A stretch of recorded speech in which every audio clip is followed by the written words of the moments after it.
जी बिस्मिल्लाहिर्रहमानिर्रहीम।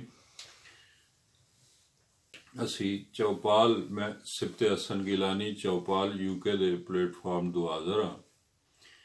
जैसा कि साढ़े चैनल का नाम चौपाल है जी, और चौपाल सिर्फ कोई संजीदा गुफ्तगू ही नहीं होंदी, अमूमन गपशप होंदी है जी।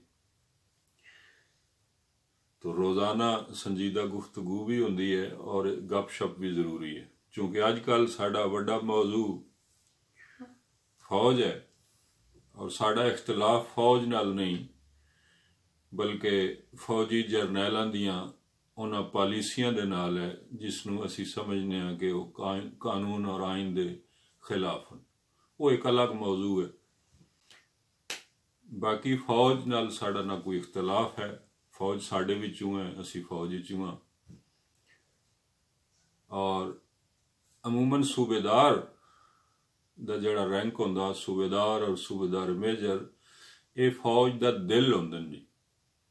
एक नौजवान 17, 18, 19 साल का लड़का भर्ती हो के फौज च बहंदा, उत्थे ही तरक्की करदा, सूबेदार बन वैंदा।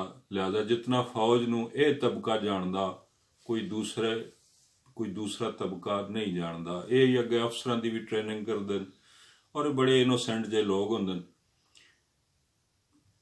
पेंशन पा के इन्हां दे कोल कोई बाहर पापा जॉन्स दियां चेन तो होंदी कोई नहीं, इन्हां बेचारे अपना पिंडां जाना होंदा। लिहाजा साढ़े नाल दे पिंड दे एक सूबेदार साहब फौज तो रिटायर हो गए आए, तो दूसरे दिन मस्जिद च गए, ऐलान कीते उन्हें कि ऐलानियाने दे मैं वेख्या असी बाहर रहे हाँ, सर्विस च रहे हाँ, मुल्क की खिदमत की है, मगर मैं हुण चाहना कि अपने पिंड की खिदमत करिए। मैं वेख्या कि पिंड के लोगों को खुराक नाकस मिलती है, महंगी मिलती है। लिहाजा मैं ये फैसला किया कि मैं पिंड के लोगों की बुनियादी जरूरत इस खुराक नूं मुहैया करा और मैं एक जनरल स्टोर बनावा, ताकि बुनियादी चीज़ां, बुनियादी ज़रूरियात ज़िंदगी आला क्वालिटी दियाँ और मुनासिब कीमत तक मुहैया कर सकां जी। ये सूबेदार साहब ऐलान किया और अपने हवेली दे अंदर एक बहुत बड़ा सारा स्टोर बढ़ा के दे उन्हें, और जितनी पेंशन मिली उन्हें उसका ट्राला सामान दा मंगवा के दे उन्हें।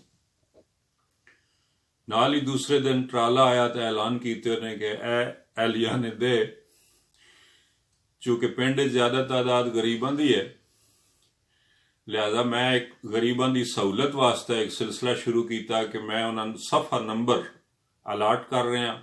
तुसी आके जिहड़ा सौदा लैना वो लो, पैसे बेशक न दिओ, सफा नंबर स्वाडे ते वो लिखिया जाएगा और जूं जूं स्वाडे कोल पैसे होंदे जाणगे तुसी अदा करते रहोगे और यह सिलसिला चलता रहेगा। लोगों बड़ी तारीफ की सूबेदार साहब, क्या बात है जी। चुनाचे सफ़े खुलने शुरू हो गए और एक वक्त आया कि रजिस्टर दे सारे सफ़े भरे गए तो स्टोर खाली हो गया जी। हुण सूबेदार साहब परेशान होए भी वसूलियां नहीं हो रही। सूबेदार साहब साइकिल तो रजिस्टर रखना तो गली गली जाके लोगों के दरवाजे आगे घंटी मारनी साइकिल दी, तो आखना मोहम्मद बशीर सफ़ा नंबर 35 स्वाडे जिम्मे 10,000 रुपया जी। मोहम्मद बशीर कहना सूबेदार साहब बस इत्थे ही हाँ, इत्थे ही रौना, कोई नस पाई तो जुले ना। ए दांद बेचना जी तैयार है, वेखो स्वाडे सामने बदा पिया, दांद वेख्या तो पैसे जनाब दे अदा कर दे सा। सूबेदार साहब थले नोट लिखना कि अनकरीब बैल फरोख्त होगा तो अदायगी कर दी जाएगी। उस तो अगले दरवाजे ते जाके घंटी मारनी, खाला करम खातूं आपके जिम्मे 5,000 रुपये आए। खाला और बाहर निकलना तो आखना सूबेदार साहब है मूंगफली तैयार है जी, मूंगफली की फसल आनी है, दूए दिन जाके मंडी च बेचनी है, तो जनाब दे पैसे उन्हें थले नोट लिख देना कि मूंगफली फरोख्त होने पर अदायगी कर दी जाएगी।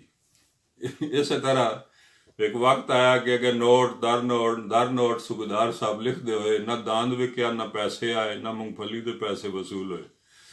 चुनाचे स्टोर भी खाली हो गया, रजिस्टर भरया गया। फिर एक दिन सूबेदार साहब आके मस्जिद ते ऐलान किया कि ए कुत्तिया गिरावां बेहया लोग मैं जिंदगी च ऐसे नहीं वेखे जेड़े तुसी हो, कि मैं सुन बुनियादी जरूरियात जिंदगी घर दे बूहे ते मुहैया कीतियां और तुसा आके मेरा कोई ख्याल नहीं रखा और अज तक, लिहाजा मैं स्टोर बंद कर रहा और जो कुछ खादा पीता बख्शिया तुसी दफा हो, मरो, अगले जान मैं थोड़ा गिरबान पकड़ांगा। दूसरे दिन जाके नूरियाबाद दे इलाके जाके सिक्योरिटी भर्ती हो गई। इस तरह मैंने कमांडर साहब की याद आ रही है। वो कमांडर साहब दौरान कमांडरी एक दूसरी शादी कर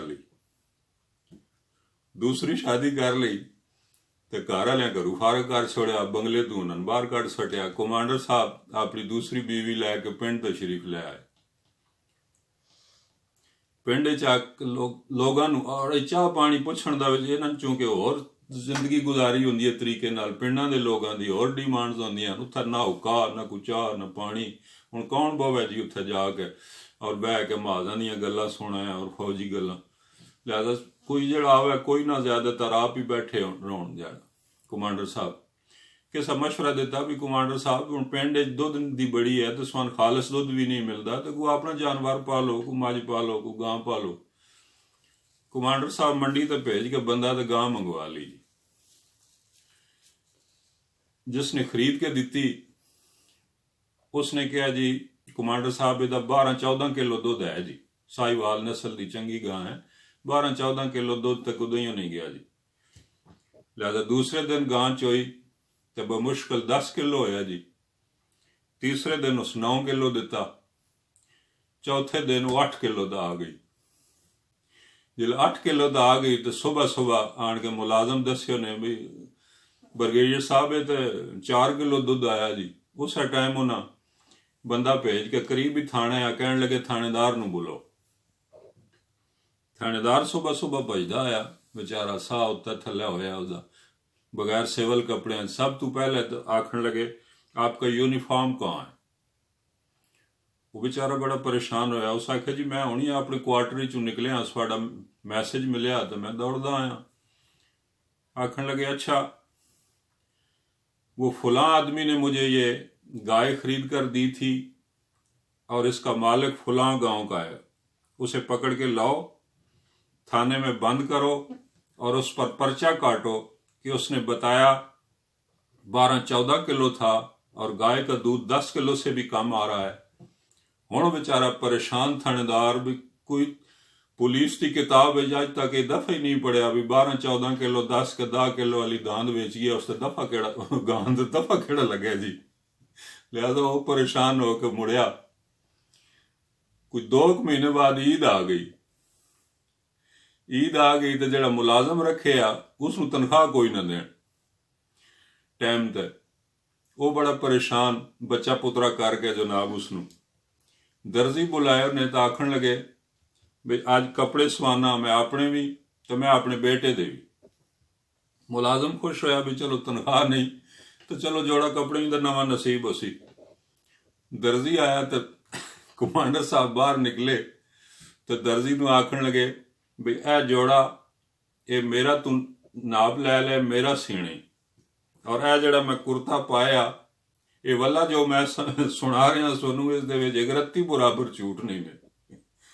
ए जड़ा मैं कुर्ता पाया जी इसका रंग उतू उड़ गया लेकिन इसकी कपड़े की क्वालिटी बहुत अच्छी है और इसका अंदर वाला रंग बिल्कुल ठीक ठाक है। लिहाजा इसनूं तू उधेड़ तो इसका जो अंदर वाला पासा वो बाहर वाले पासे करके तो इस मेरे बेटे का कुर्ता सीड़ के दे जो सुबह इस ईद पढ़नी है। दर्जी भी हैरान परेशान भी यह जिहा जनाब काम अज तक नहीं मिलिया मैं हुण क्या करा।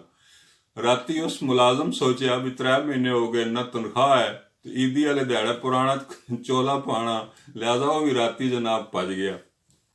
फिर दूसरे दिन बड़े परेशान होकर बैठे भाई ये कोई डिसिप्लिन नहीं है, ये सिविलियन ब्लडी सिविलियन, ये कहते कुछ हैं करते कुछ हैं तो इस तरह जी। खुदा हाफिज।